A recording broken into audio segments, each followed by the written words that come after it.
Sa gitna ng masikip at maingay na lungsod ng Maynila, may isang tulay na tila nagsisilbing saksi sa libu-libong kwento ng pakikibaka at pag-asa. Sa ilalim nito, sa pagitan ng mga haliging nyari, sa konkretong tila unti-unting kinakain ng panahon, matatagpuan ang mumunting tirahan ng magkapatid na sina Ruben at Mateo. Isang lumang trapal, ilang pirasong kahoy at mga karton ang nagsisilbing kanilang tahanan. Sa umaga, ang sinag ng araw ay dumadaan sa pagitan ng mga sasakyang dumaraan sa itaas. Sa gabi naman, ang ilaw mula sa poste at mga dumaraang sasakyan ang nagsisilbing tanglaw sa kanilang pamumuhay. Si Ruben, ang nakatatandang kapatid, 32 taong gulang. Matipuno ang kanyang pangangatawan. Bakas sa kanyang mga braso ang matagal na pakikipagbuno sa hirap ng buhay. May matalim siyang tingin at palaging seryoso ang mukha. Tila may pasan na responsibilidad na hindi niya kailanman maibaba.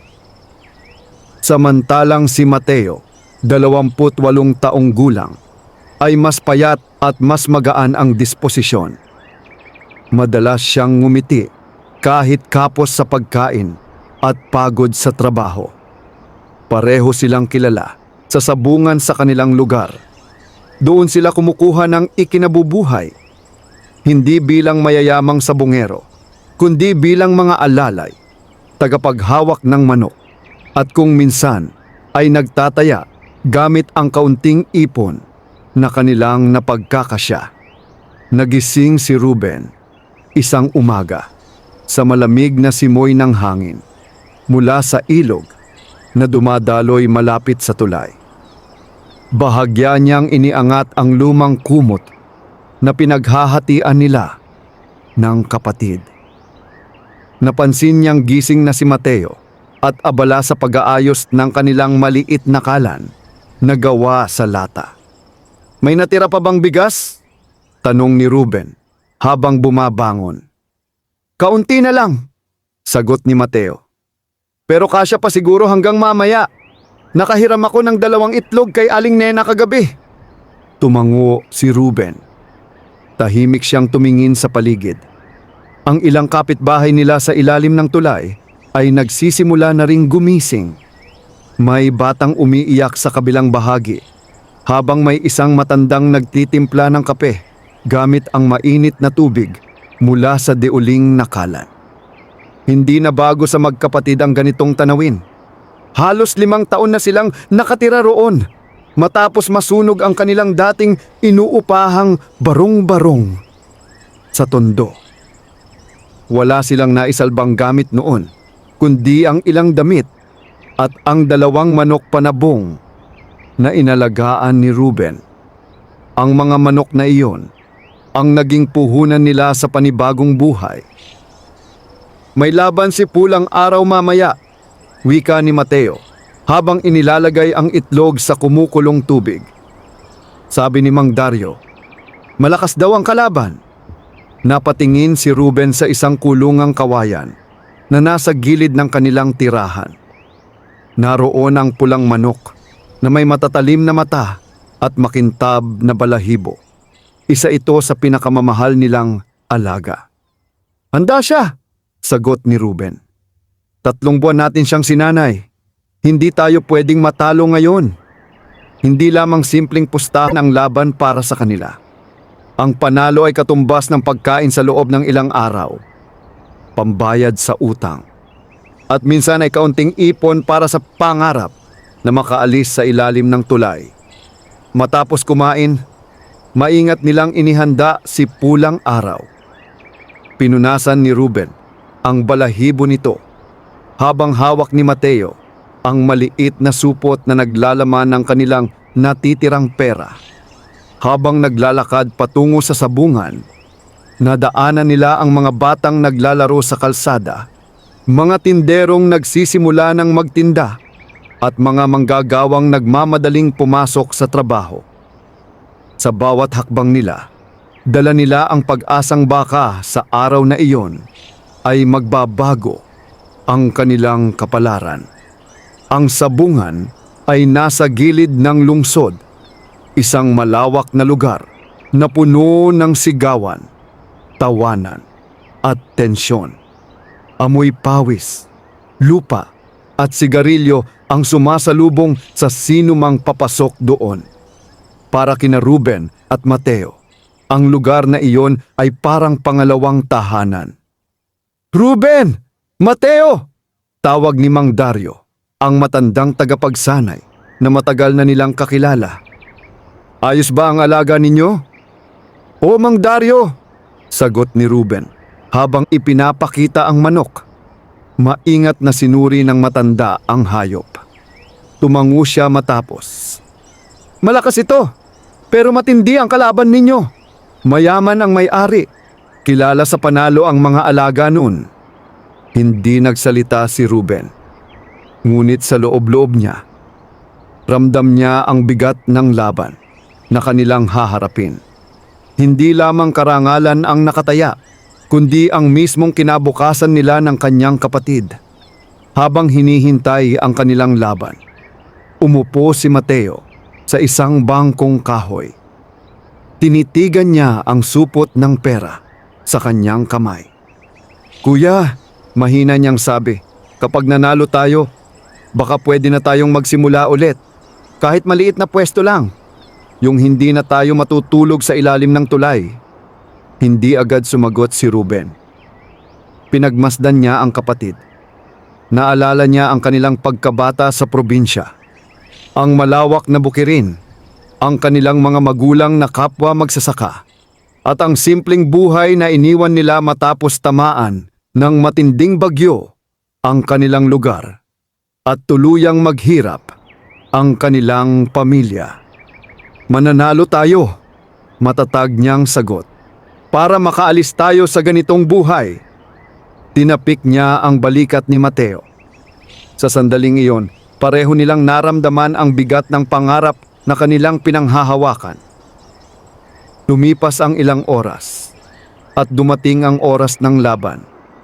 Umalingaw-ngaw ang sigawan ng mga tao habang ipinapasok ang mga manok sa arena. Nakaharap ni Pulang Araw ang kalabang mas malaki at tila mas sanay sa laban. Hawak ni Ruben ang kanyang manok. Naramdaman niya ang mabilis nitong tibok. Parang sumasalamin ito sa sariling kaba na pilit niyang itinatago. Sa kabilang panig, hawak naman ng kalaban ang kanyang alaga na may kumpiyansang tangiti sa labi. "Simulan na ang laban!" sigaw ng tagapamagitan. Sa isang iglap, nagsalpukan ang dalawang manok. Lumipad ang balahibo at sumigaw ang mga manonood. Mahigpit ang kapit ni Mateo sa gilid ng arena habang pinapanood ang bawat galaw ng kanilang alaga. Unang nakapuntos ang kalaban. Napaatras si Pulang Araw. Kumabog ang dibdib ni Mateo, ngunit agad bumawi ang kanilang manok.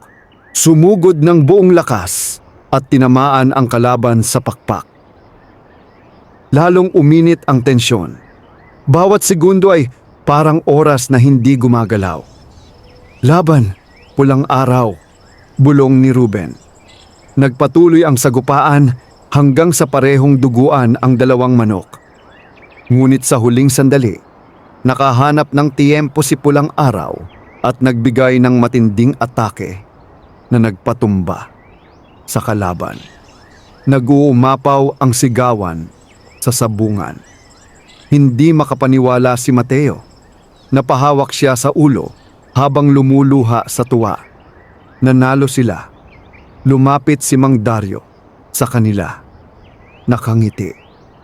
"Sabi ko sa inyo, may ibubuguga ang alaga ninyo." Hawak ni Mateo ang perang napanalunan, nanginginig ang kanyang kamay.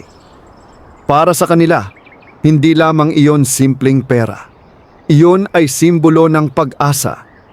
Ngunit habang nagdiriwang ang magkapatid, may isang lalaking nakamasid sa kanila mula sa di kalayuan. Matangkad, nakaayos ang pananamit, at may seryosong titig. Hindi nila napansin ang presensya nito, ngunit malinaw sa mga mata ng lalaki na may balak siyang lapitan ang magkapatid. At sa araw na iyon, hindi pa alam ni na Ruben at Mateo na ang kanilang panalo ang magsisilbing simula ng mas malaki at mas mapanganib na yugto ng kanilang buhay. Mainit pa ang hangin sa loob ng sabungan nang tuluyang ideklara ang panalo ni Pulang Araw. Isa-isang nag-alisan ang mga tao, ngunit nanatili ang ingay ng usapan tungkol sa kahanga-hangang laban na kanilang nasaksihan. Sa isang sulok, tahimik na nagbilangan ng pera, sina Ruben at Mateo. Hindi pa rin makapaniwala si Mateo sa halagang nasa kanilang harapan. Maingat niyang inaayos ang mga papel na pera. Tila natatakot na baka mawala ito sa isang iglap. "Kuya, sapat na ito para makabayad tayo kay Mang Lito at may matitira pa para sa pagkain," masiglang wika niya. Tahimik namang tumango si Ruben.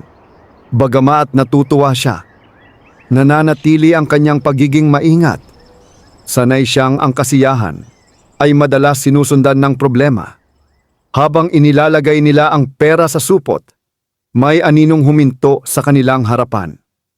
"Magaling ang laban ninyo." Sabay silang napatingala. Sa kanilang harap ay ang lalaking kanina pa nakamasid sa kanila. Maayos ang gupit ng buhok nito.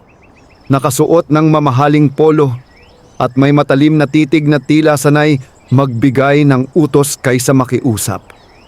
"Ako si Victor Salcedo," pakilala nito. Hindi agad sumagot ang magkapatid. Kilala ang apelyidong iyon sa mundo ng sabungan. Isa si Victor sa pinakamalaking financier ng mga laban sa lungsod. Mayaman, may impluwensya at sinasabing may koneksyon sa mga taong hindi basta-basta kinakalaban. "Ano po ang maitutulong namin, sir?" Magalang na tanong ni Ruben. Ngumiti si Victor, ngunit malamig ang kanyang mga mata. "Hindi ako naparito para humingi ng tulong. Narito ako para magbigay ng pagkakataon." Nagkatinginan ang magkapatid.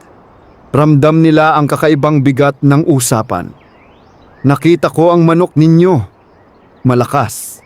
At halatang disiplina ang pag-aalaga ninyo. Matagal na akong naghahanap ng mga taong may ganoong kakayahan." Pagpapatuloy ni Victor. "Sir, simpleng sabungero lang po kami," sagot ni Mateo, bahagyang nag-aalangan. "Mas maganda," mabilis na sagot ni Victor. "Mas madali kayong turuan. Mas madali rin kayong pagtiwalaan." Saglit na natahimik ang paligid. Ang ilang tao sa malapit ay palihim na nakikinig. "May inaalok ako sa inyo," sabi ni Victor habang inilalabas ang isang calling card. "Sumama kayo sa grupo ko. Ako ang magbibigay ng puhunan. Ako ang sasagot sa gastos sa pagpapalaki ng mga panabong. Kayo ang mag-aalaga, magsasanay, at magpapalaban." Napatingin si Mateo kay Ruben. Halatang natutukso siya sa alok. "Kapag pumayag kayo," dagdag ni Victor, "hindi na kayo kailangang tumira sa ilalim ng tulay." Parang tumigil ang oras sa narinig na iyon. Para kay Mateo, iyon ang pangarap na matagal na niyang iniingatan. Para kay Ruben, iyon naman ang pangakong maaaring magbukas ng pintuan o magdala ng kapahamakan. "Ano po ang kapalit?" Maingat na tanong ni Ruben. Bahagyang ngumiti si Victor. "Loyalty. At syempre porsyento sa panalo. Ako ang bahala sa laban, kayo ang bahala sa alaga." Hindi agad sumagot ang magkapatid. Alam nilang hindi basta-basta ang alok. Ngunit alam din nilang bihira ang ganitong pagkakataon. Pag-isipan ninyo, sabi ni Victor habang iniabot ang calling card. Puntahan ninyo ang address na yan bukas ng umaga kung interesado kayo. Umalis ang lalaki na tila walang bakas ng pagdududa sa sarili. Matagal na nakatitig si Mateo sa calling card matapos itong tanggapin ni Ruben. Kuya, baka ito na yung pagkakataon natin. Mahina niyang sabi. Hindi agad sumagot si Ruben. Tinitigan niya ang arena kung saan naganap ang laban. Naalala niya ang kanilang mga magulang. Ang kanilang ama na minsang naging sabonghero rin, ngunit nalulong sa utang at sugal. Ang kanilang ina na halos mawalan ng pag-asa dahil dito. Hindi lahat ng pagkakataon ay biyaya, wika niya sa wakas. Tahimik na naglakad ang magkapatid palabas ng sabungan. Papalubog na ang araw nang marating nila ang ilalim ng tulay. Ang ingay ng sasakyan sa itaas ay tila mas malakas kaysa karaniwan. Pagdating nila, sinalubong sila ng kanilang kapitbahay na si Aling Nena. Nanalo raw kayo? Masiglang tanong nito. Opo, sagot ni Mateo na may ngiti. Ay buti naman. Aba, baka naman makalipat na kayo sa maayos na matirahan. Pabirong sabi ng matanda. Napangiti si Mateo. Ngunit napansin ni Aling Nena ang katahimikan ni Ruben. May problema ba, iho? Tanong ng matanda. May nag-alok po sa amin ng trabaho, sagot ni Ruben. Maganda ba ang alok? Maganda, pero hindi namin alam kung ligtas. Tumango si Aling Nena, tila naiintindihan ang ibig sabihin. Sa buhay, hindi lahat ng kumikinang ay ginto. Pero hindi rin lahat ng delikado ay dapat iwasan. Minsan, kailangan mo lang piliin kung saan ka lalaban. Tahimik na naupo ang magkapatid sa harap ng kanilang munting tirahan. Habang kumakain ng simpleng hapunan, paulit-ulit na bumabalik sa isip ni Mateo ang posibilidad ng bagong buhay. Kuya, muli niyang sabi. Pagod na akong makita kang nahihirapan. Pagod na rin akong ganito ang buhay natin. Hindi agad nakasagot si Ruben. Tumingala siya sa tulay. Pinagmamasdan ang mga ilaw ng sasakyang dumaraan. Kung papasok tayo sa mundong iyon, mabigat niyang sabi, kailangan handa tayo sa kapalit. Ano man ang kapalit, kakayanin natin basta magkasama tayo. Matatag na sagot ni Mateo. Napatingin si Ruben sa kapatid. Sa mga mata nito, nakita niya ang pag-asa na matagal na nilang ipinagkait sa sarili. Mahaba ang naging katahimikan ng gabi. Tanging ingay ng ilog at dumaraang sasakyan ang maririnig. Sa wakas, inilabas ni Ruben ang calling card at tinitigan ito ng matagal. Pupuntahan natin siya bukas, mahina niyang sabi. Napangiti si Mateo, ngunit sa puso ni Ruben ay may kakaibang pakiramdam na hindi niya maipaliwanag. Parang may paparating na bagyo na hindi pa niya nakikita, ngunit ramdam na niya ang lamig ng hangin bago ito dumating. Sa gabing iyon, unang beses natulog ang magkapatid na may dalang pag-asa at pangamba. Maaga pa lamang ay gising na sina Ruben at Mateo.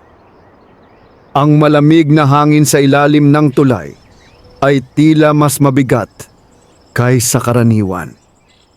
Hindi dahil sa panahon, kundi dahil sa desisyong haharapin nila sa araw na iyon. Tahimik na naghahanda si Ruben habang pinupunasan ang hawla ni pulang araw. Samantala, si Mateo ay nagluluto ng kanin sa maliit nilang kalan. Halos hindi sila nag-uusap, kapwa-abala sa sariling iniisip.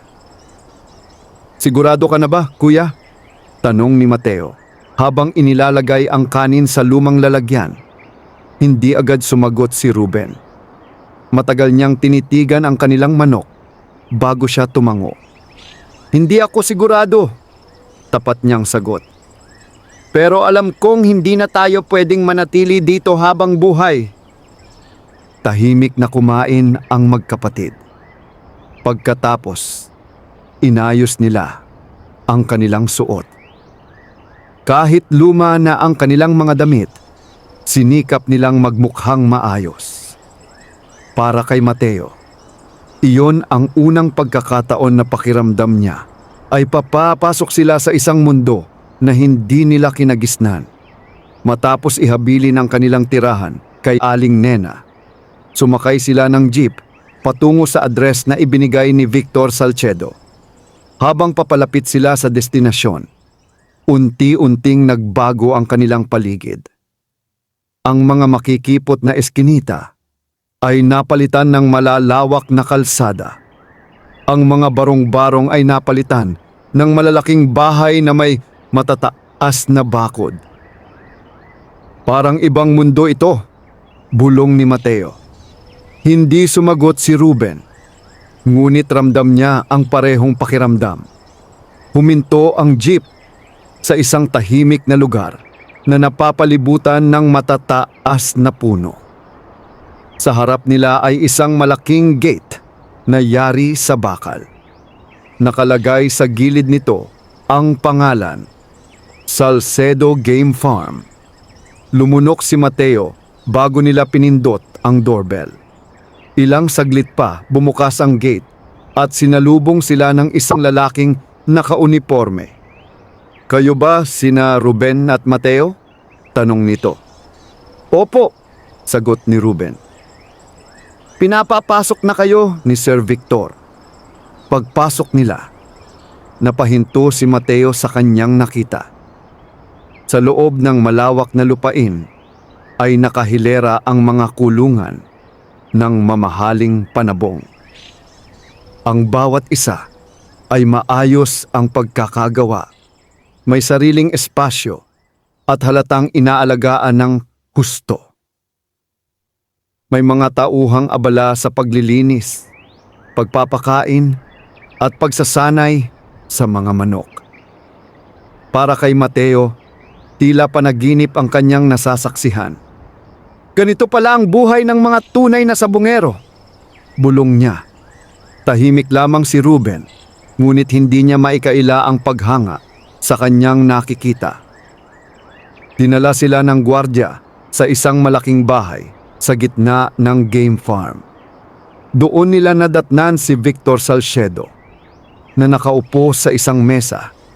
May hawak na tasa ng kape. Magandang umaga, bati nito. Magandang umaga po, sabay na sagot ng magkapatid. Pinaupo sila ni Victor sa harap niya. Tahimik niyang pinagmasdan ang dalawa bago siya nagsalita. Napag-isipan ninyo na ba ang alok ko?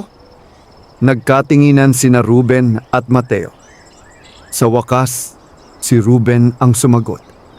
Opo, handa po kaming subukan. Bahagyang ngumiti si Victor. Magaling. Simula ngayon, kayo na ang magiging bahagi ng grupo ko. Tumayo siya at tinawag ang isa sa kanyang tauhan. Leo, ipakita mo sa kanila ang pasilidad. Simula bukas, dito na sila titira. Nanlaki ang mata ni Mateo sa narinig. Hindi niya napigilan ng mapangiti. Opo, sir, sagot ng tauhan. Habang naglilibot sila, ipinaliwanag ni Leo ang sistema ng game farm. May schedule ang pagpapakain, pagsasanay, at pagpapaligo ng mga manok. May doktor pa na regular na sumusuri sa kalusugan ng mga ito. Mahigpit si Sir Victor, sabi ni Leo. Pero kapag nakuha mo ang tiwala niya, hindi ka niya pababayaan. Matagal ka na ba rito? Tanong ni Mateo. 6 na taon na, sagot ni Leo. Malaki ang naitulong sa buhay ko ang trabaho rito. Nang marating nila ang mga tulugan ng mga tauhan, napahinto ang magkapatid. Maliit lamang ang silid ngunit malinis at maayos. May sariling higaan at kabinet. "Dito na kayo titira," sabi ni Leo. Hindi makapaniwala si Mateo. Hinaplos niya ang kama na parang natatakot na baka mawala ito. Ngunit si Ruben ay nanatiling tahimik. May kung anong pakiramdam na bumabagabag sa kanya. Napansin niya ang mga CCTV camera sa paligid at ang mahigpit na pagbabantay ng mga guwardya. Pagkatapos ng paglilibot, muli silang hinarap ni Victor. "May isang bagay kayong dapat tandaan," seryoso nitong sabi. "Sa mundo na papasukin ninyo, hindi lang talento ang kailangan. Kailangan ninyo ng disiplina at katapatan." "Opo, sir," sagot ni Ruben. "May laban tayo sa susunod na linggo. Gusto kong kayo ang humawak sa isa sa pinakamahal kong panabong." Nagulat ang magkapatid. "Sir, kami po agad?" tanong ni Mateo. "Pinili ko kayo dahil nakita ko ang dedikasyon ninyo. Huwag ninyo akong bibiguin." Tumango si Ruben, ngunit naramdaman niya ang bigat ng responsibilidad na kanilang tinanggap. Habang papalubog ang araw, ipinakita ni Leo ang kulungan ng manok na kanilang aalagaan. Isa itong itim na panabong na may matalim na titig at kahangahangang tindig. "Ito si Bagyong Itim," sabi ni Leo. "Pinakamahalagang alaga ni Sir Victor." Tahimik na lumapit si Ruben sa kulungan. Pinagmasdan niya ang manok na tila may kakaibang lakas. "Simula ngayon kayo ang bahala sa kanya," dagdag ni Leo. Nang gabing iyon, habang nakahiga sa kanilang bagong higaan, hindi agad makatulog si Mateo. "Kuya, parang panaginip," mahina niyang sabi. Tahimik si Ruben, nakatingin sa kisame. "Simula pa lang ito," sagot niya. "Ano ang ibig mong sabihin? Mas malaki ang mundo na pinasok natin at mas malaki rin ang panganib." Napalingon si Mateo sa kanya. "Natatakot ka ba?" Matagal bago sumagot si Ruben. "Oh, pero mas natatakot akong bumalik sa dati nating buhay." Tahimik silang dalawa habang pinakikinggan ang huni ng mga manok sa labas. Sa unang pagkakataon, natulog silang may bubong na matibay, may higaan, at may katiyakan sa pagkain. Ngunit sa dilim ng gabi, may mga matang nagmamasid sa kanila mula sa malayo. Mga matang sanay sa mundo ng kapangyarihan, pera at panganib. At hindi pa alam ng magkapatid na ang bagong mundong kanilang pinasok ay may mga lihim na unti-unting magbabago sa kanilang pagkatao. Sumikat ang araw sa Salcedo Game Farm na tila nagdadala ng panibagong yugto sa buhay ni Ruben at Mateo. Hindi tulad sa ilalim ng tulay kung saan ang ingay ng sasakyan ang gumigising sa kanila, ang tilaok ng mga panabong ang nagsilbing kanilang alarm clock. Maagang bumangon si Ruben. Sanay na ang kanyang katawan sa disiplina ng pag-aalaga ng manok. Tahimik niyang sinuot ang unipormeng ibinigay sa kanila at agad nagtungo sa kulungan ni Bagyong Itim. Kasunod niya si Mateo. Bit-bit ang timba ng tubig at pakain. Paglapit nila sa kulungan, napansin agad ni Ruben ang kakaibang galaw ng manok. Hindi ito karaniwang agresibo tulad ng ibang panabong. Sa halip, tila kalmado ito ngunit may lalim ang titig na parang sinusukat ang bawat taong lumalapit. Parang naiintindihan niya ang nangyayari sa paligid. Bulong ni Mateo. "Ganyan ang mga bihasang panabong," sagot ni Ruben habang dahan-dahang binubuksan ang kulungan. Hindi basta-basta naglalabas ng lakas. Maingat nilang pinakain at pinainom ang manok.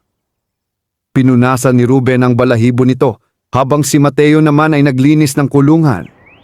Sa bawat galaw nila, kapansin-pansin ang kanilang pagsunod sa mga itinuro ni Leo. Ilang sandali pa, dumating si Leo kasama ang 2 tauhan. "Kamusta ang alaga?" tanong niya. "Malakas po," sagot ni Ruben. Tumango si Leo. "Magandang senyales yan. Pero simula ngayon, sisimulan na natin ang seryosong pagsasanay. Malapit na ang laban." Dinala nila si Bagyong Itim sa isang malawak na training area. Doon, may iba't ibang panabong na nagsasanay kasama ang kani-kanilang tagapag-alaga. Ang hangin ay puno ng tensyon at determinasyon. Ipinakita ni Leo ang tamang paraan ng pag-eensayo. Ang pagtakbo ng manok, ang pagsubok sa lakas ng pakpak, at ang pagsasanay sa reflex nito laban sa ibang panabong na may proteksyon upang maiwasan ang sugat. Habang abala sila sa pagsasanay, napansin ni Mateo ang ilang tauhang palihim na tumitingin sa kanila. "Kuya, parang hindi sila masaya na tayo ang humawak kay Bagyong Itim," bulong niya. Hindi agad sumagot si Ruben. Ngunit napansin na rin niya ang malamig na tingin ng ilang matagal ng tauhan sa game farm. Lumipas ang ilang oras ng pagsasanay. Halos manghina si Mateo sa pagod, ngunit pinilit niyang magpatuloy. Ayaw niyang ipakitang hindi niya kayang sumabay sa iba. Habang nagpapahinga sila sa gilid, may lalaking lumapit sa kanila. Matangkad, may bahagyang peklat sa pisngi, at may matigas na titig. "Kayo pala ang bagong paborito ni Sir Victor," malamig nitong sabi. Hindi agad sumagot si Ruben. Tumayo siya bilang paggalang. "Kami po ang inatasan niya," mahinahon niyang tugon. "Matagal ko nang hawak ang mga top fighter dito," patuloy ng lalaki. "Ako si Ernesto, at tandaan ninyo hindi lahat dito ay matutuwa sa mabilis ninyong pag-angat." Tahimik na nakinig si Mateo. Ramdam niya ang tensyon sa pagitan nila. "Wala kaming balak agawan ng posisyon ang kahit sino," sagot ni Ruben. "Trabaho lang ang habol namin." Bahagyang ngumiti si Ernesto, ngunit walang init ang ngiting iyon. "Sana nga," sabi niya bago tumalikod. Matagal nakatingin si Mateo sa papalayong lalaki. "Pakiramdam ko, magkakaproblema tayo sa kanya," bulong niya. "Sa ganitong lugar, normal ang inggitan," sagot ni Ruben. "Ang mahalaga, gawin lang natin ang trabaho natin." Pagsapit ng hapon, ipinatawag sila ni Victor sa kanyang opisina. Maayos ang pagkakaupo nito habang may hawak na folder ng mga talaan ng laban. "Napansin ko ang progreso ninyo," sabi niya. "Maganda ang ginagawa ninyo kay Bagyong Itim." "Salamat po, sir," sagot ni Ruben. "Sa loob ng 3 araw, may malaking laban tayo sa Pampanga. Isa yon sa pinakamalaking derby ngayong taon." Nagkatinginan ang magkapatid. "Kayo ang hahawak kay Bagyong Itim sa laban na iyon." Biglang bumilis ang tibok ng puso ni Mateo. "Sir, malaking laban po iyon," sabi niya. "Alam ko," sagot ni Victor. "At iyon ang dahilan kung bakit kayo ang pinili ko. Gusto kong makita kung hanggang saan ang kaya ninyo." Tahimik na tumango si Ruben. Ngunit sa loob-loob niya, naramdaman niya ang bigat ng responsibilidad na mas malaki pa kaysa sa inaasahan niya. Pagbalik nila sa kanilang silid, kapwa sila napaupo sa kama. "Kuya, Pampanga Derby yon," sabi ni Mateo. "Mga pinakamagagaling na sabungero ang kalaban doon." "Alam ko," sagot ni Ruben habang nakatitig sa sahig. "Sa tingin mo, kaya natin?" Matagal bago sumagot si Ruben. "Kailangan nating kayanin." Lumipas ang gabi na puno ng pag-aalala at paghahanda. Kinabukasan, mas pinaghusayan nila ang pagsasanay kay Bagyong Itim. Pinag-aralan ni Ruben ang kilos nito, ang lakas ng talon at ang tiyempo ng pag-atake. Samantala, si Mateo ay nagbasa ng mga talaan ng nakaraang laban ng manok.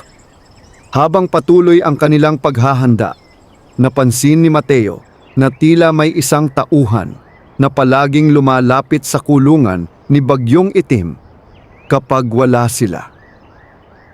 "Kuya, napansin mo ba si Carlo?" tanong niya isang gabi. "Yung payat na may tattoo sa braso?" sagot ni Ruben. "Oo, parang lagi siyang nakatingin sa alaga natin." Hindi agad sumagot si Ruben.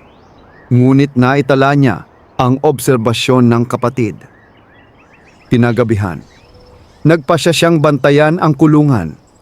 Sa dilim, nagtago siya sa likod ng isang poste. Ilang minuto ang lumipas bago niya nakita si Carlo, na palihim na lumapit sa kulungan ni Bagyong Itim. Biglang lumakas ang tibok ng puso ni Ruben. Tahimik siyang lumapit, handang harapin ang kung anumang balak ng tauhan. Ngunit bago pa siya makalapit, biglang may tumawag kay Carlo mula sa malayo. Nagulat ang lalaki at agad umalis sa lugar. Lumabas si Ruben mula sa kanyang pinagtataguan. Mabigat ang kanyang hininga. Lumapit siya sa kulungan at sinuri ang manok. Wala naman siyang napansing kakaiba. Ngunit sa kanyang isipan, nagsimulang mabuo ang isang pangamba. Kinabukasan, habang naghahanda sila para sa panibagong araw ng pagsasanay, napansin ni Mateo ang seryosong mukha ng kanyang kuya. "May problema ba?" tanong niya. "May nagtatangkang lapitan si Bagyong Itim kagabi," sagot ni Ruben. Nanlaki ang mata ni Mateo. "Sa tingin mo, may gustong manabutahe?" Hindi agad sumagot si Ruben. Ngunit ang katahimikan niya ay sapat na sagot. Sa sandaling iyon, napagtanto ng magkapatid na ang laban na kanilang haharapin ay hindi lamang sa arena ng sabungan, kundi pati na rin sa mundong puno ng intriga, inggit at lihim na pakikipaglaban. Mas lalong tumindi ang seguridad sa Salcedo Game Farm matapos ang hinala ni Ruben na may nagtatangkang lumapit kay Bagyong Itim. Gayunpaman, hindi nila sinabi agad kay Victor ang kanilang napansin. Nais muna nilang makatiyak bago magbintang. Maagang nagsimula ang araw ng magkapatid. Tahimik ngunit doble ang kanilang pag-iingat habang inaalagaan ang panabong. Pinagmasdan ni Ruben ang bawat galaw ng manok, habang si Mateo ay sinisigurong malinis ang pakain at tubig nito. "Kuya, pakiramdam ko may nagmamasid pa rin sa atin," bulong ni Mateo habang naglalagay ng butil sa lalagyan.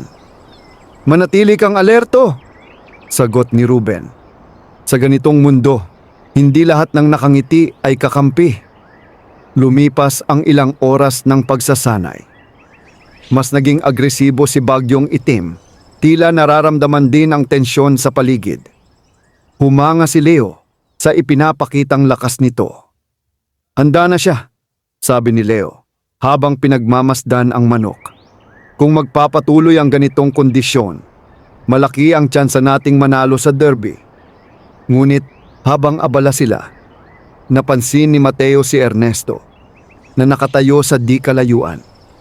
Tahimik itong nakatingin sa kanila, may kakaibang nangiti sa labi. Hindi ito pinansin ni Ruben, ngunit malinaw sa kanya na hindi pa natatapos ang tensyon sa pagitan nila. Pagsapit ng tanghali, ipinatawag sila ni Victor sa opisina. Pagpasok nila, napansin nilang seryoso ang mukha nito. "May natanggap akong impormasyon," diretsong sabi ni Victor. "May ibang grupo na gustong pabagsakin ang mga alaga ko sa derby." Nagkatinginan ang magkapatid.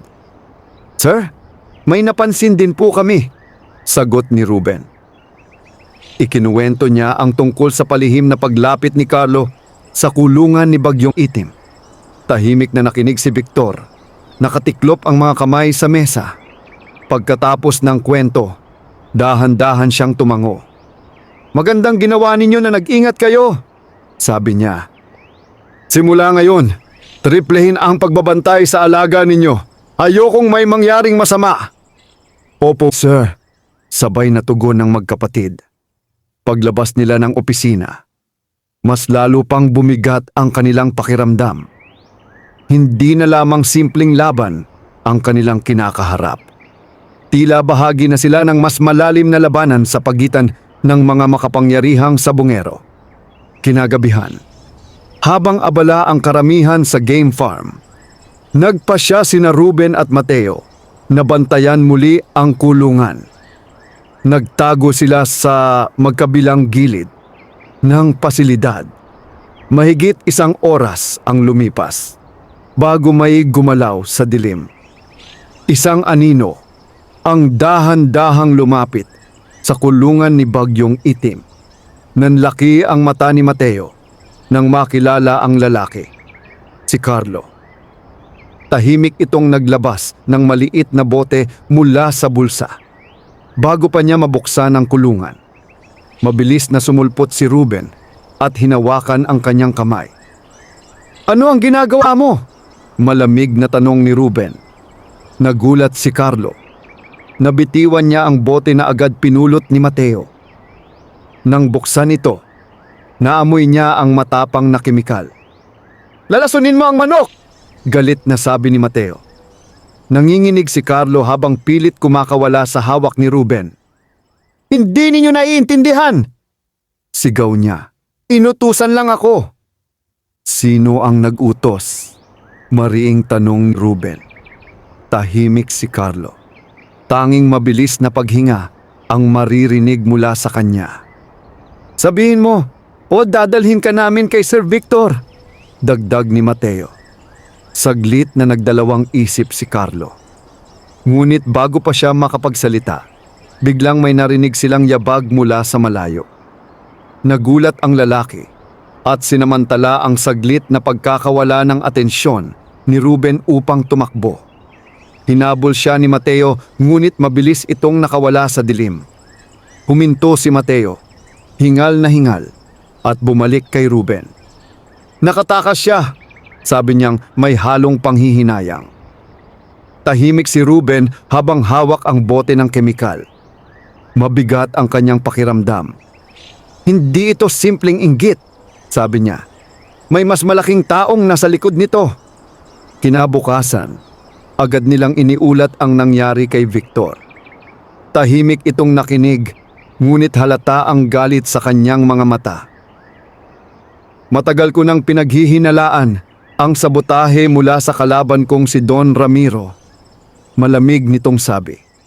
"Kung siya nga ang may pakana nito, mas lalong magiging delikado ang derby."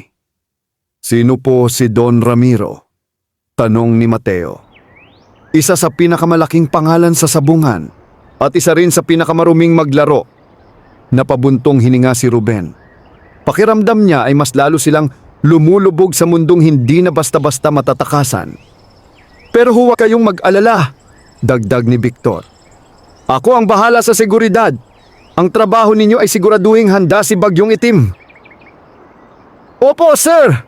sagot ni Ruben. Kahit ramdam niyang mas mabigat na ang kanilang responsibilidad, lumipas ang mga araw ng mas maigting na paghahanda.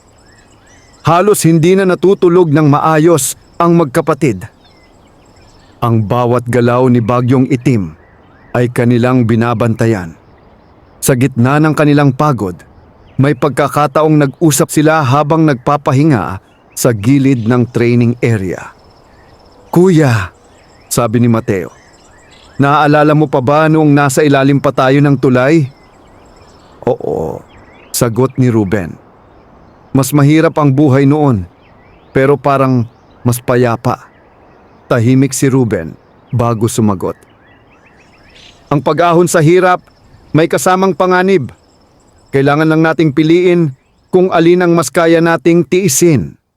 Tumango si Mateo, ngunit sa kanyang puso ay may unti-unting sumisibol na takot. Habang papalapit ang araw ng derby, mas lalong umiigting ang tensyon sa game farm. Dumami ang gwardiya at mas naging mahigpit ang pagbabantay sa bawat alaga. Sa isang gabi bago ang kanilang pag-alis papuntang Pampanga, tahimik na nakaupo ang magkapatid sa harap ng kulungan ni Bagyong Itim. Pinagmamasdan nila ang manok na tila handa sa anumang laban. Ano man ang mangyari bukas, sabi ni Ruben, mananatili tayong magkapatid. Iyan ang pinakamahalaga. Ngumiti si Mateo at tumango. Ngunit sa di kalayuan, may isang sasakyang nakaparada sa labas ng game farm. Sa loob nito ay may lalaking tahimik na nagmamasid. Hawak ang cellphone na may litrato ni na Ruben at Mateo. At sa sandaling iyon, nagsisimula na ang mas mapanganib na laban na hindi lamang tungkol sa panalo o talo sa sabungan, kundi sa kaligtasan ng kanilang buhay. Madaling araw pa lamang ay abala na ang Salcedo Game Farm. Isa-isang inihahanda ang mga sasakyan, kagamitan, at mga panabong na sasabak sa malaking derby sa Pampanga.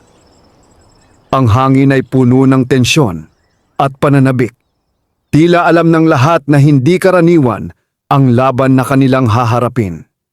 Tahimik na inihahanda ni na Ruben at Mateo, si Bagyong Itim. Maingat nilang pinunasan ang balahibo nito at sinuri ang bawat bahagi ng katawan. Halata ang lakas at sigla ng manok, ngunit dama ng magkapatid ang bigat ng responsibilidad na kanilang pasan. Handa na siya, sabi ni Mateo. Bagaman may halong kaba ang kanyang tinig. Oo, tugon ni Ruben habang hinahawakan ang manok. Pero kailangan din tayong maging handa. Ilang sandali pa, lumapit si Victor sa kanila. Nakasuot ito ng maayos na Amerikana at halatang determinado ang ekspresyon. Oras na, maikli nitong sabi. Sumakay ang grupo sa dalawang van. Habang bumibiyahe, tahimik ang magkapatid. Sa labas ng bintana, unti-unting napalitan ang tanawin ng lungsod ng malalawak na bukirin at kalsadang patungo sa lalawigan. Kuya! Mahina na wika ni Mateo. Ito na siguro ang pinakamalaking laban sa buhay natin. Hindi agad sumagot si Ruben. Tinitigan niya ang hawla ni Bagyong Itim na nasa pagitan nila. Hindi lang laban ito para sa pera, sagot niya. Ito ang laban para sa kinabukasan natin. Pagdating nila sa malaking arena sa Pampanga, agad silang sinalubong ng ingay ng libo-libong tao. Ang sabungan ay puno ng mga kilalang pangalan sa mundo ng sabong. Mga mayayamang negosyante, politiko at veteranong sabungero. Habang binubuhat nila ang hawla ni Bagyong Itim, napansin ni Mateo ang isang grupo ng lalaking nakatingin sa kanila.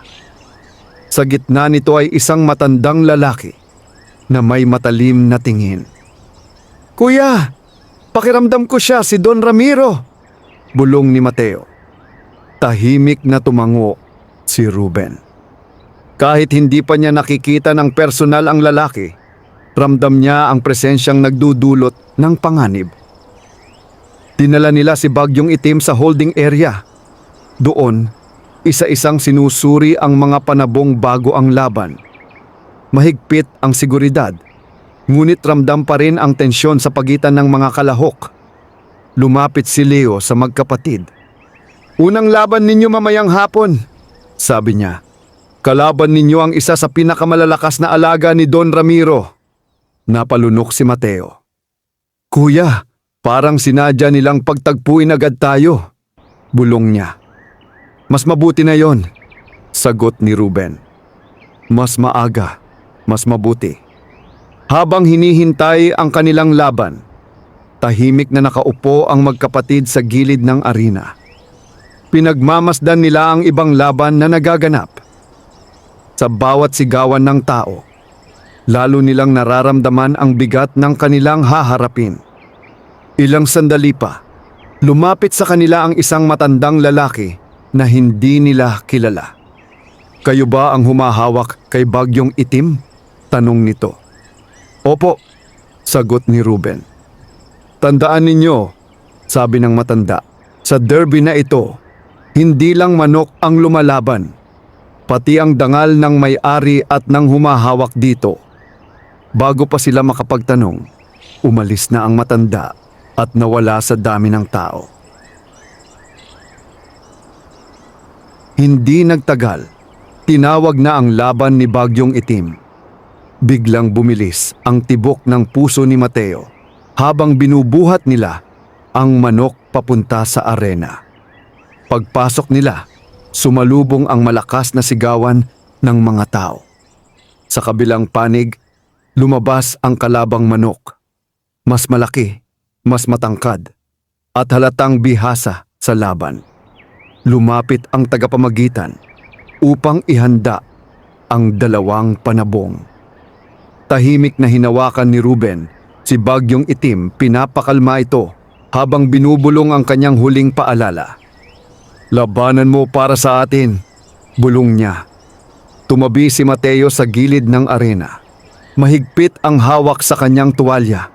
Halos hindi siya makapikit habang pinagmamasdan ang paghahanda. "Simulan na ang laban!" sigaw ng tagapamagitan. Sa isang iglap, nagsalpukan ang dalawang manok. Lumipad ang balahibo at sabay na sumigaw ang mga tao. Mabilis ang galaw ng kalaban. Agad nitong tinamaan si Bagyong Itim sa pakpak. Napaatras ang kanilang manok. Kumabog ang dibdib ni Mateo. "Kuya!" bulong niya, puno ng kaba. Ngunit agad bumawi si Bagyong Itim. Sa isang mabilis na talon, tinamaan nito ang kalaban sa leeg. Umalingaw-ngaw ang sigawan ng mga tao. Nagpatuloy ang matinding sagupaan. Parehong duguan ang dalawang panabong, ngunit walang bumibitiw. Ang bawat segundo ay tila napakahaba para sa magkapatid. Sa huling sandali, nagkunwaring umatras si Bagyong Itim. Nang sumugod ang kalaban, mabilis itong umiwas at nagbigay ng eksaktong atake na nagpatumba sa kalaban. Tumahimik ang arena sa loob ng ilang segundo bago sumabog ang malakas na sigawan. Nanalo si Bagyong Itim. Napaupo si Mateo sa tuwa, halos hindi makapaniwala.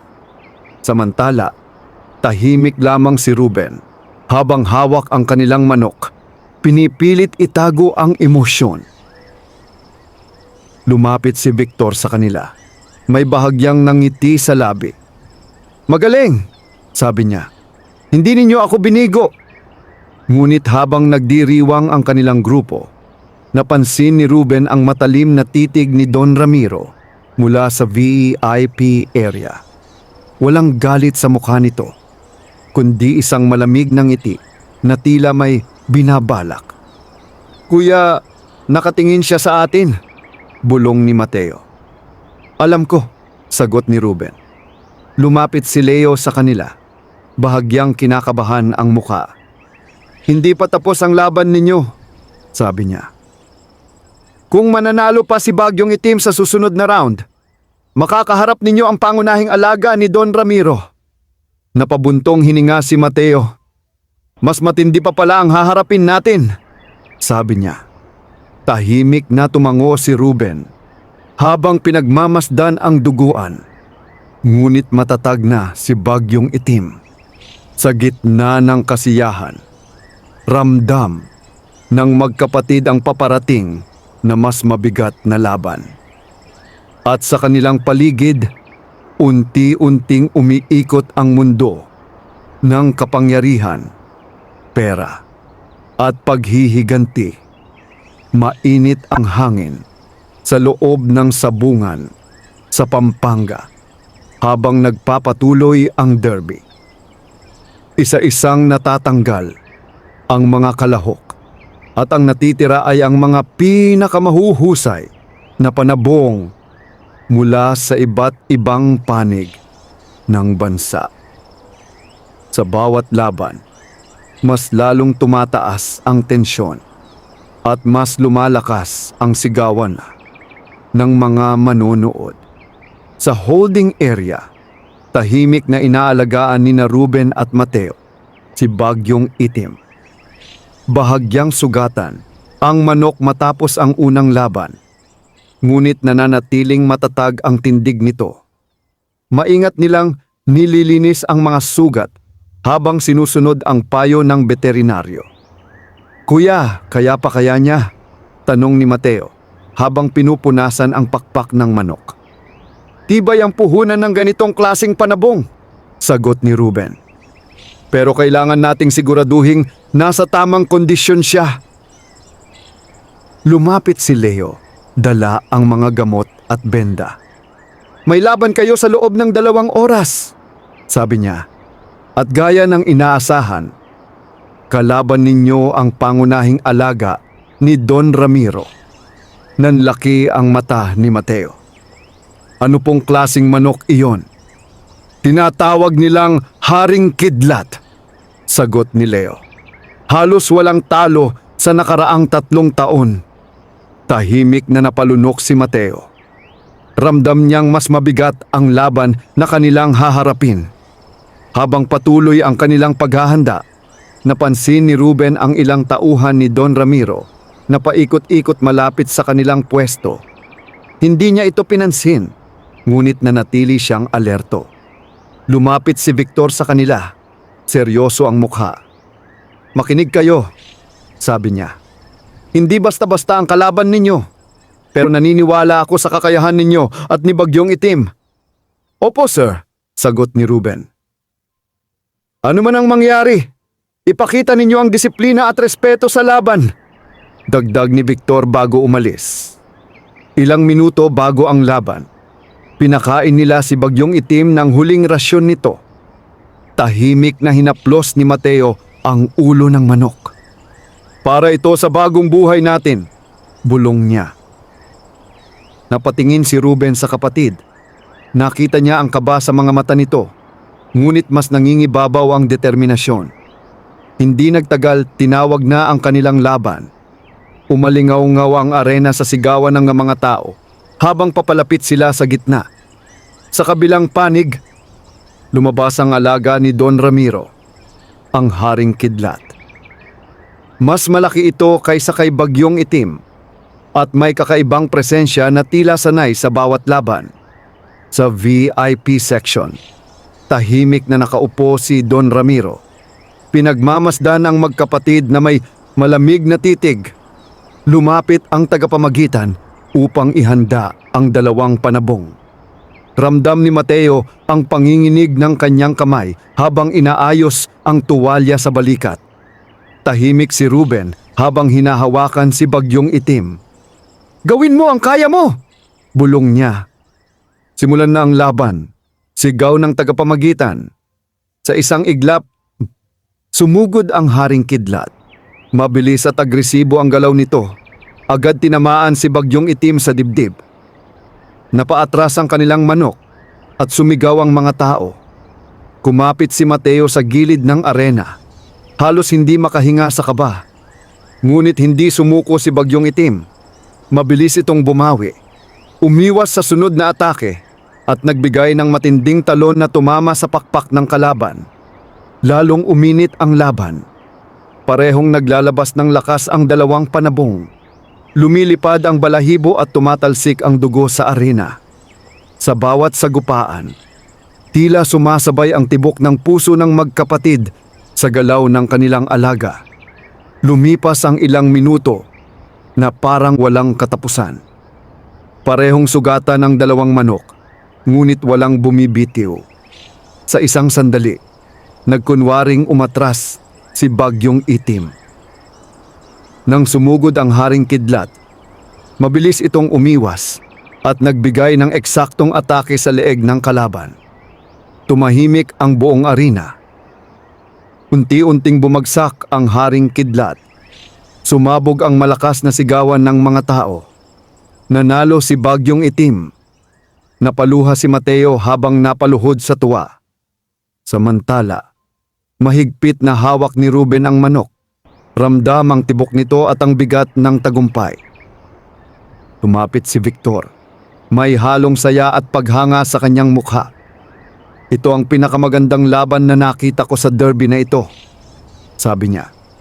Ngunit sa kabilang panig, tahimik na tumayo si Don Ramiro. Wala itong sinabi, ngunit ang titig nito ay puno ng malamig na galit. Habang inaalagaan nila si Bagyong Itim matapos ang laban, lumapit si Leo, bahagyang kinakabahan. May usap-usapan sa likod, bulong niya. Hindi raw matatanggap ni Don Ramiro ang pagkatalo. Tahimik na nagkatinginan ang magkapatid. Hindi na tayo dapat magtagal dito pagkatapos ng derby, dagdag ni Leo. Bakit? Tanong ni Mateo. May reputasyon ng taong iyon na gumanti sa paraang hindi inaasahan. Tahimik si Ruben, ngunit ramdam niya ang bigat ng sinabi ni Leo. Habang papalubog ang araw, inanunsyo na ang susunod na round ng laban, ang semi-final. Kasama pa rin si Bagyong Itim sa natitirang kalahok. Ngunit sa labas ng arena, may mga lalaking nag-uusap sa tabi ng isang itim na sasakyan. Isa sa kanila ang tauhan ni Don Ramiro at hawak nito ang litrato ni na Ruben at Mateo. Sa sandaling iyon, hindi pa alam ng magkapatid na ang kanilang tagumpay ay nagbukas ng pintuan sa mas mapanganib na laban. Laban na maaaring magbago, hindi lamang ng kanilang kapalaran, kundi pati ng kanilang relasyon bilang magkapatid. Hindi pa tuluyang humuhupa ang ingay sa arena matapos ang pagkatalo ng Haring Kidlat. Sa bawat sulok ng sabungan, iisang pangalan ang binabanggit, si Bagyong Itim.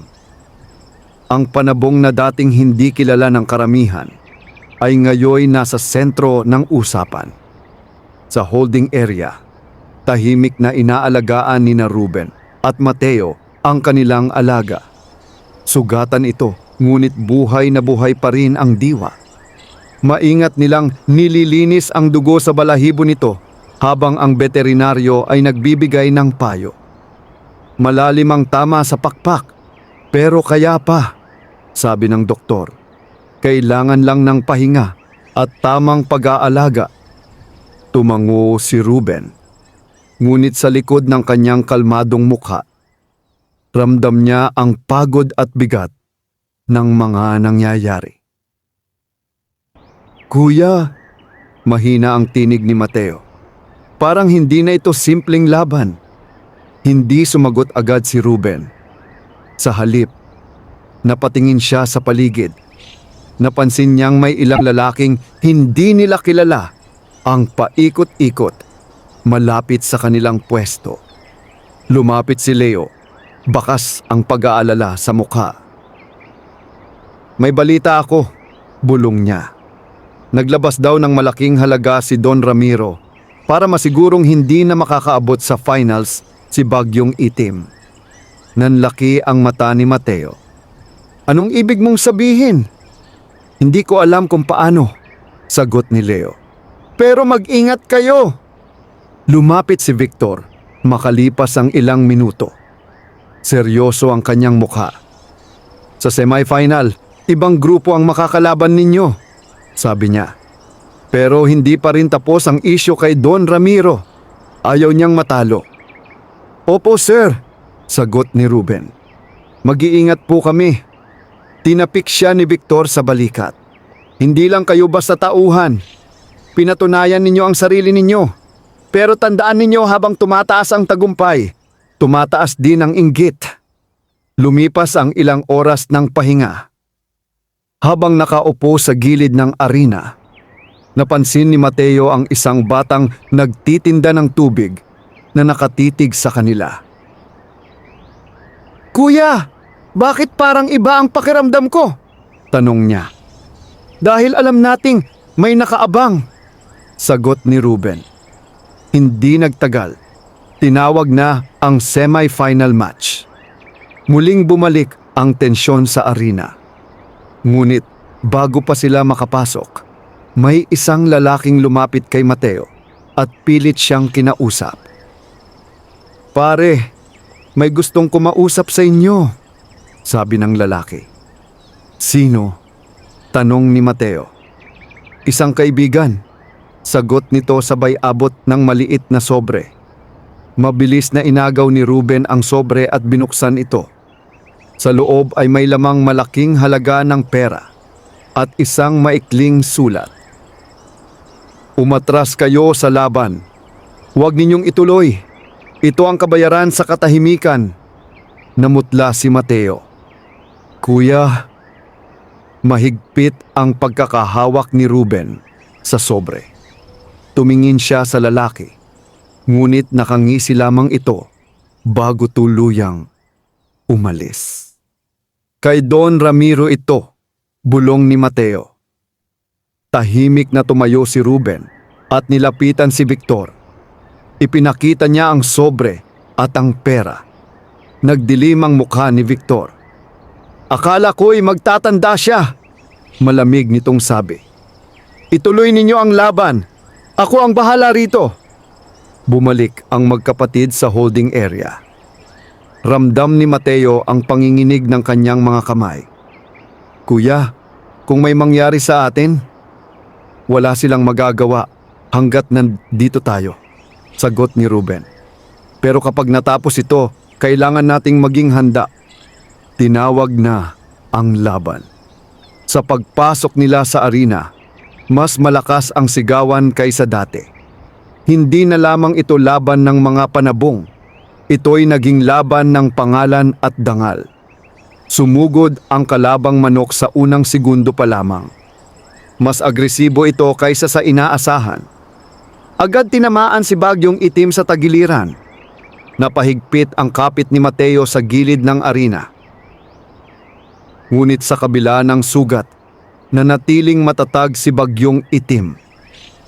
Unti-unti nitong binasa ang galaw ng kalaban, umiwas sa sunod-sunod na atake at naghintay ng tamang tiyempo. Lumipas ang ilang minuto na punong-puno ng tensyon. Sa wakas, nakita ni Ruben ang pagkakataon. "Ngayon!" sigaw niya. Sa isang mabilis na galaw, tumalon si Bagyong Itim at tinamaan ang kalaban sa leeg. Napaatras ang kalabang manok at sa pangalawang atake, tuluyan itong bumagsak. Tahimik ang arena sa loob ng ilang segundo bago sumabog ang malakas na sigawan. Pasok sa finals si Bagyong Itim. Napaluha si Mateo, ngunit hindi siya makapagsaya ng lubos. Ramdam niya ang bigat ng mga matang nakatingin sa kanila mula sa VIP section. Sa itaas, tahimik na nakaupo si Don Ramiro. Wala itong emosyon sa mukha, ngunit malinaw ang malamig na titig. Pagbalik nila sa holding area, agad lumapit si Leo. "May mga lalaking naghihintay sa labas," sabi niya. "Hindi ko gusto ang itsura nila." Napatingin si Ruben kay Mateo. "Hindi pa tapos ito," mahina niyang sabi. Lumapit si Victor sa kanila. "Pagkatapos ng finals, hindi na tayo dadaan sa pangunahing exit," utos niya. "May ibang ruta tayong gagamitin." "Opo, sir," sagot ni Ruben. Habang papalapit ang gabi at ang pinakahihintay na finals, mas lalo pang tumitindi ang tensyon. Ang tagumpay ay abot kamay na nila, ngunit ang kapalit nito ay unti-unting lumilitaw. Sa labas ng arena, umandarang itim na sasakyang kanina pa nakaparada. Sa loob nito, may mga lalaking tahimik na nagmamasid at sa loob ng sabungan, naghahanda ang magkapatid sa pinakamalaking laban ng kanilang buhay. Isang laban na hindi lamang magpapasya sa kanilang kapalaran bilang sabungero, kundi maaaring maglagay sa kanila sa panganib na hindi nila kailanman inasahan. Lumalim ang gabi sa Pampanga, ngunit nananatiling maliwanag ang buong sabungan dahil sa mga ilaw na nakatutok sa arena. Ang finals ng derby ang pinakahihintay ng lahat. Halos mapuno ng sigawan at usapan ang bawat sulok ng lugar. Para sa karamihan, isa itong kasiyahan. Ngunit para kina Ruben at Mateo, ito ang gabi na maaaring magbago ng kanilang buhay magpakailanman. Sa holding area, tahimik na nakaupo ang magkapatid sa harap ng kulungan ni Bagyong Itim. Sugatan ng manok ngunit buo pa rin ang tapang nito. Maingat na nilalagyan ni Ruben ng gamot ang mga sugat nito habang si Mateo naman ay hawak ang malinis na tuwalya. Kuya, mahina ang tinig ni Mateo. Kahit manalo tayo, pakiramdam ko may mangyayaring hindi maganda. Hindi agad sumagot si Ruben. Ramdam niya ang parehong takot, ngunit pinili niyang manatiling matatag. Ano man ang mangyari, sabi niya, lalaban tayo ng patas. Iyan ang itinuro sa atin ng tatay. Saglit na natahimik si Mateo. Matagal na nilang hindi nababanggit ang kanilang ama. Ngunit sa sandaling iyon, parang bumalik ang alaala ng mga panahong tinuturuan sila nitong mag-alaga ng panabong sa kanilang probinsya. Lumapit si Leo, halatang balisa. May nakapasok na balita, bulong niya. May mga armadong lalaki raw na umiikot sa labas ng sabungan. Posibleng tauhan ni Don Ramiro. Namutla si Mateo. Sir Victor po, alam ba niya?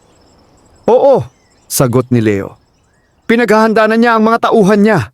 Pero kailangan nating matapos ang laban bago tayo makaalis. Makalipas ang ilang minuto, ipinatawag sila ni Victor. Pagpasok nila sa pribadong silid nito, nakita nilang may 2 gwardya na nakabantay sa pinto. Makinig kayo, seryosong sabi ni Victor. Ito na ang finals. Ang kalaban ninyo ay isa pang malakas na panabong. Pero hindi iyon ang dapat ninyong ikatakot. Ano po ang ibig ninyong sabihin? Tanong ni Ruben. May plano si Don Ramiro na harangin tayo pagkatapos ng laban, sagot ni Victor. Pero huwag kayong mag-alala. May nakaabang na sasakyan sa likod ng arena. Doon tayo dadaan. Tumango si Ruben. Ngunit ramdam niya ang bigat ng sitwasyon. Sir, sabi niya, kahit ano ang mangyari, tatapusin namin ang laban ng marangal. Bahagyang ngumiti si Victor. Iyan ang dahilan kung bakit pinili ko kayo. Hindi nagtagal, tinawag na ang finals. Umalingaw-ngaw ang buong arena sa malakas na sigawan ng mga tao. Halos hindi na marinig ang sariling paghinga sa lakas ng ingay. Habang binubuhat nila ang hawla ni Bagyong Itim papunta sa arena, napansin ni Mateo ang ilang lalaking nakatayo malapit sa exit. Nakasuot ang mga ito ng itim at seryoso ang mga mukha. Kuya! Bulong niya. Alam ko, sagot ni Ruben. Tapusin muna natin ang laban. Pagpasok nila sa arena, mas lalo pang lumakas ang sigawan. Sa kabilang panig, lumabas ang kalabang panabong. Isang puting manok na kilala sa bilis at lakas ng pag-atake. Lumapit ang tagapamagitan upang ihanda ang laban. Tahimik na hinawakan ni Ruben si Bagyong Itim, habang si Mateo ay halos hindi makagalaw sa kaba. Simulan na ang laban! Sigaw ng tagapamagitan. Sa unang sagupaan pa lamang, nagbanggaan ang 2 panabong ng buong lakas. Agad tinamaan si Bagyong Itim sa balikat, ngunit mabilis itong bumawi at tinamaan ang kalaban sa dibdib. Sumigaw ang mga tao sa bawat galaw ng 2 manok. Tumitindi ang laban habang parehong naglalabas ng lakas ang 2 panabong. Lumipas ang ilang minuto na tila walang katapusan. Parehong duguan ng dalawang manok, ngunit walang sumusuko. Sa isang sandali, tila nang hina si Bagyong Itim. Napaatras ito at bahagyang napatumba. "Kuya!" Nanginginig ang tinig ni Mateo. Ngunit biglang tumayo muli si Bagyong Itim. Sa isang huling lakas, sumugod ito at nagbigay ng eksaktong atake sa leeg ng kalaban. Unti-unting bumagsak ang puting panabong. Tahimik ang arena. Pagkaraan ng ilang segundo, sumabog ang malakas na sigawan. Kampeon si Bagyong Itim. Napahawak si Mateo sa ulo habang lumuluha sa tuwa. Samantala, mahigpit na hawak ni Ruben ang kanilang alaga. Ramdam ang tibok nito at ang bigat ng tagumpay. Ngunit, hindi pa sila makakapagdiwang. Mabilis na lumapit si Leo. "Halika na, kailangan na nating umalis," sabi niya. Sumunod ang magkapatid habang binubuhat ang hawla. Dinala sila ni Leo sa likod ng arena kung saan nakaabang ang isang van. Habang papalapit sila, biglang may sumigaw mula sa dilim. "Hindi pa tapos ang laban!" Lumabas ang ilang armadong lalaki mula sa likod ng mga sasakyan. Nagkagulo ang paligid. Agad hinarang ng mga tauhan ni Victor ang mga ito. "Sumakay na kayo!" sigaw ni Leo. Mabilis na sumakay sina Ruben at Mateo sa van, kasama si Bagyong Itim. Habang paandar ang sasakyan, narinig nila ang kaguluhan sa likod, sigawan, yabag, at tunog ng nagtatakbuhang tao. Mahigpit ang kapit ni Mateo sa hawla ng manok. "Kuya, bakit parang ganito ang kapalit ng tagumpay?" Tahimik si Ruben habang pinagmamasdan ang dilim sa labas ng bintana. Dahil sa mundong ito, mabigat niyang sagot. May mga taong hindi marunong tumanggap ng pagkatalo. Patuloy ang takbo ng van sa madilim na kalsada. Sa likod nila, unti-unting nawawala ang liwanag ng sabungan. Ngunit sa di kalayuan, may isang sasakyan ang tahimik na sumusunod sa kanila. At sa sandaling iyon, hindi pa alam ng magkapatid na ang pinakamapanganib na bahagi ng kanilang paglalakbay ay hindi pa nagsisimula. Mabilis ang takbo ng van sa madilim na highway palabas ng Pampanga. Tanging ilaw ng mga sasakyang kasalubong ang paminsan-minsang nagbibigay liwanag sa loob. Tahimik ang lahat, ngunit ramdam ang tensyon sa hangin. Mahigpit ang kapit ni Mateo sa hawla ni Bagyong Itim. Kahit sugatan ng panabong, buhay na buhay pa rin ang diwa nito. Samantala, si Ruben ay nakatingin sa salamin ng sasakyan. Pinagmamasdan kung may sumusunod sa kanila. "Kuya, pakiramdam ko may sasakyan sa likod natin," mahina niyang sabi sa driver. Tumilip ang driver sa rearview mirror. Napansin niya ang isang itim na SUV na tila hindi nawawala sa kanilang likuran. "Sir Victor," sabi ng driver, "may sumusunod nga po." Tahimik na napatingin si Victor sa likod. Nanatiling kalmado ang kanyang mukha, ngunit halatang seryoso ang sitwasyon. "Magbago tayo ng ruta," utos niya. Lumiko ang van sa isang mas madilim at mas makitid na kalsada. Ngunit makalipas ang ilang minuto, sumunod pa rin ang SUV. Nangamba si Mateo. "Kuya, manatili kang kalmado," sagot ni Ruben. Bagaman ramdam din niya ang kaba. Biglang bumilis ang takbo ng sasakyang sumusunod. Ilang sandali pa, sinubukan nitong harangan ang kanilang daan. Napapreno ang driver, dahilan upang bahagyang umuga ang van. Mabilis na bumaba ang ilang armadong lalaki mula sa SUV. Agad ding bumaba ang mga tauhan ni Victor upang harangin ang mga ito. Manatili kayo sa loob! Sigaw ni Victor kina Ruben at Mateo. Nagkagulo ang paligid. Naririnig nila ang sigawan at yabag sa labas. Nanginginig ang kamay ni Mateo habang hawak ang hawla. Kuya! Natatakot ako! Bulong niya. Hinawakan ni Ruben ang balikat ng kapatid. Magkasama tayo. Hindi kita pababayaan. Matatag niyang sagot. Ilang minuto ang lumipas na parang napakahaba. Sa wakas, narinig nila ang sigaw ni Leo mula sa labas. Malinis na. Umalis na tayo. Mabilis na umandar muli ang van. Tahimik silang nagpatuloy sa biyahe hanggang tuluyan nilang maiwan ang sasakyang humarang sa kanila. Pagdating nila sa Salcedo Game Farm, agad silang sinalubong ng seguridad. Dinala si Bagyong Itim sa klinika upang gamutin ang sugat nito. Tahimik na nakatayo ang magkapatid habang pinagmamasdan ang kanilang alaga. Lumapit si Victor sa kanila. Ligtas na kayo, sabi niya. Hindi na muling mangangahas si Don Ramiro pagkatapos ng nangyari. Tumango si Ruben, ngunit hindi niya maalis ang bigat sa kanyang dibdib. Sir, maingat niyang sabi. Salamat po sa pagkakataon, pero kailangan naming mag-isip. Nagulat si Mateo at napatingin sa kanyang kuya. Kuya? Tahimik na tumingin si Ruben sa paligid ng game farm. Ang malalaking kulungan, ang maayos na pasilidad, at ang buhay na matagal nilang pinangarap. Hindi ko akalain na ganito kabigat ang kapalit ng tagumpay, sabi niya. Hindi agad nagsalita si Victor. Sa halip, tahimik niya silang pinagmasdan. Anong balak ninyo?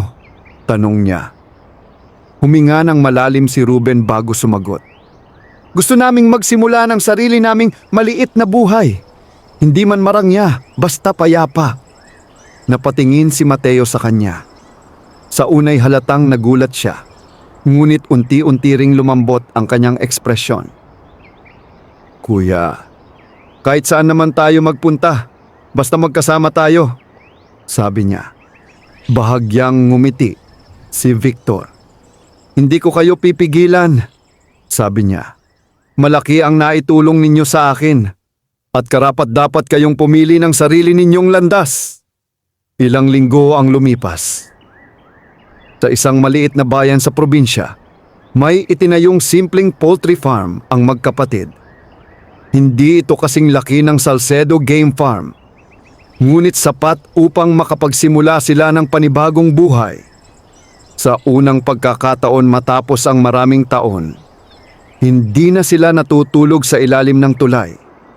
May maliit silang bahay sa tabi ng kanilang farm.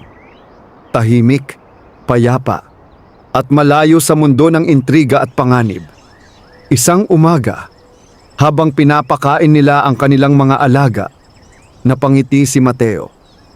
Kuya, naaalala mo ba noong wala tayong tirahan? Oh, sagot ni Ruben, habang nakatingin sa malawak na lupaing kanilang pag-aari. Hindi ko akalaing darating tayo sa ganito, dagdag ni Mateo. Tahimik na tumango si Ruben. Hindi man naging madali ang daan. Natutunan natin kung ano ang tunay na mahalaga. Napatingin si Mateo sa kanya. Ano yun, kuya? Hindi pera, hindi kasikatan, sagot ni Ruben. Kundi ang pamilya at ang kapayapaan ng puso.